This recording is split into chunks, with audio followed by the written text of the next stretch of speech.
যে মা হিসাব রাখে না, This is Asian যে Tonight টাকা আজকে সে 257. খরচা করে দেবে, কালকে কত আসবে জানে না, পরশুর দিনের কি খবর জানে না, সে ঘর কোনোদিন এস্টাবলিশ হতে পারে না। চাইতো যত পয়সা দিয়ে দাও, আজকে দিয়ে দিবে 5 লাখ টাকা খরচা করে, কালকে দাদা শেষ হয়ে গেছে আবার দেন,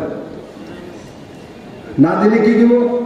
বিপ্লব দেয়, ভালো মানুষ না, গেছিলাম তো দিছে না, আগের যে 5 লাখ টাকা দিয়েছি খাইয়ে নিয়েছি, এটা করতে হবে। ইয়ে মনুষ্যের স্বভাব, মনুষ্যের স্বভাব। আমি আশা করি আপনাদের নামই তো আশা, আমারও নিরাশ করবেন না, আপনারও নিরাশ হবেন না। আশা যাদের কাছে আছে এর জীবনে সাকসেস আসেই। আমি আপনাকে ইশারা দিয়েছি, নরেন্দ্র মোদী 1 নেশন 1 ইলেকশন করবে তো টাকা বাঁচবে। এই টাকা নরেন্দ্র মোদী অন্তিম জনের জন্যই খরচা করবে। আমি মোদীকে চিনি,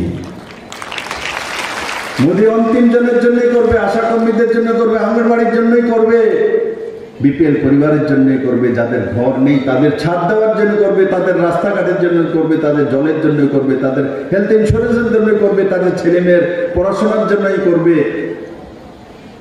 পিএম শ্রী স্কুলও তো শুরু করে দিয়েছে। তার জন্য ভরসা রাখুন নরেন্দ্র মোদীর উপরে।